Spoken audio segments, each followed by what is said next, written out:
Robert, a separate point, I know you're a big proponent of free speech, and I'm curious what you thought of Elon Musk potentially going to buy Twitter. And now, obviously it looks like it might not happen, but it was maybe a point to take one of the biggest speech platforms in the world and maybe make it free for the first time ever, as opposed to make it one of people getting canceled and things being censored. What did you think of that whole move? Well, in theory, I loved it. Do you know what I mean? If I had 50 billion bucks, I might consider it. But the problem is education, Brian. And one of the mistakes, Donald Trump is my friend. I've written 2 books with the guy. He's a good man. People hate him, and obviously why. But he's a very good man. And what killed him was that his cabinet and his internal staff were made up of academics. So it's like having a Viet Cong in my bed with me. And so the problem is education. It's what is their economic philosophy, their religion of the people inside the organization. Does that make sense to you? Yeah. I don't want to hire a communist to teach capitalists, because their values are different, their cultures are different. Again, it's economic religion. So the mistake that Trump made, the Heritage Foundation, all those guys that said they supported him, there are a lot of hardcore liberal academics in there. They shot him in the back. That's my opinion. Okay. Is he going to run again? Well, obviously I would vote for him again, but he is so divisive. I mean, he's a really good man.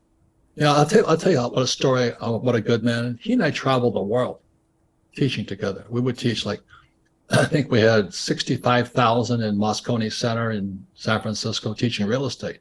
Again, Trump is more, when we teach, we're from the social side. That's why the 2 books, I should have had them here, but the books were Why We Want You to Be Rich. It's because the poor get wiped out. The other book was Midas Touch. It was about how to be an entrepreneur, because we need entrepreneurs. So anyway, I was on stage with Donald, and I used Leona Helmsley. She was the Queen of Bean from New York City. She called people the little people.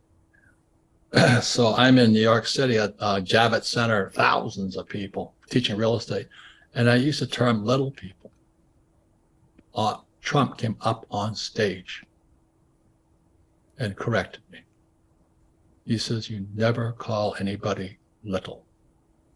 Be respectful. And I want to tell you, he practices what he preaches, because his sons and I are good friends and all this. They're very respectful to the staff and everybody. They go out of their way. So I was up in upstate New York with Don Jr. and Eric, and we're at, I think, at some deli, and they took the time, because they're celebrities, to go talk to the staff behind the deli. So he practices what he preaches. He just opens his mouth and puts his foot in too many times. And so he's so divisive, who knows what would happen if he runs. We're a tinderbox right now. Don't you feel it? Well, I watch it, Robert. I mean, I haven't lived in America now for 20 years, so I watch it and it's hard to believe sometimes. But I don't live there, so I don't know what it's actually like on the ground. What is it like? The greedy bankers are about to do it again. In 2008, they crashed our financial system and nearly bankrupted the entire global economy. Then they received trillions of dollars in government bailouts. And after, they demanded fat bonuses paid for by you, the taxpayer. It turns out the banks haven't just been screwing the American taxpayers, they're also screwing over their investors. Turns out the banking industry is the worst place you could put your money, despite enormous taxpayer bailouts. Now the bankers are back to take away your financial freedom. They lie and tell you that cryptocurrency isn't safe. They try to make it illegal for you to choose how to invest your hard-earned money. They lie and say cryptocurrency is used by money launderers and criminals. But look at the record.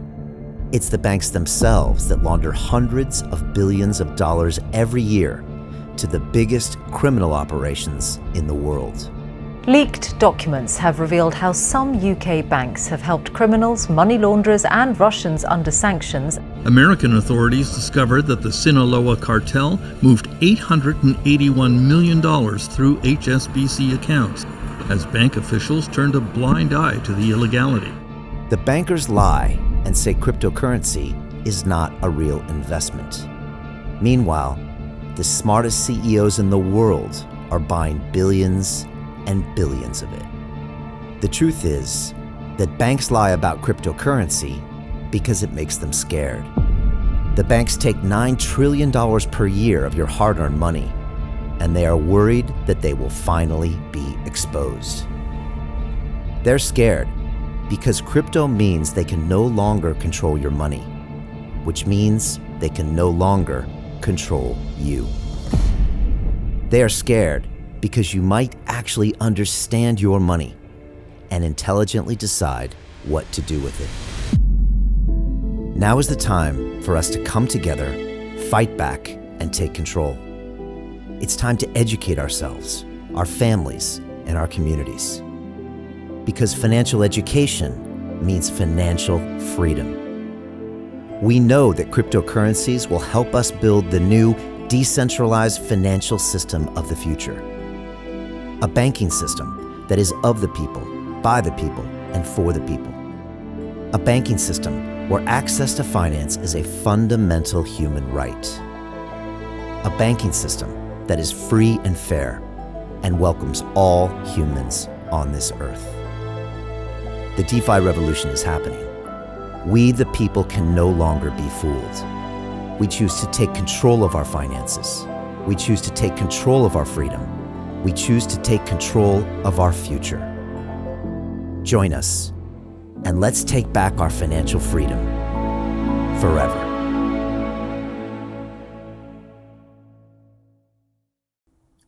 Well, it's like I said, I'm selling Hawaii. I love Hawaii. That's where I'm from. But I had like friends for 50 years. We got together, and the discussion came mask or vaccine. And I'm against it. I'm against, this is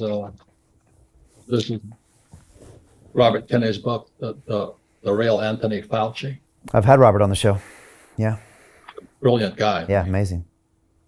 So anyway, I was at my house in Hawaii, and the discussion came up with masks and all this stuff. And these are friends of mine. They went to Stanford, Berkeley, Harvard, and all this. We played rugby together for 50 years. They were screaming at me. You're killing people. You're murdering people. I went, what? I said, I've had COVID. Yeah, we're killing people. You gotta wear the mask. So I put my house on sale. I'm out. Cut your losses, get out of there quickly, right? Good for you.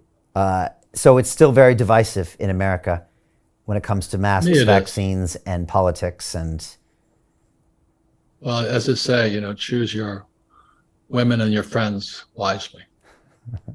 Because I know families are breaking up over this stuff.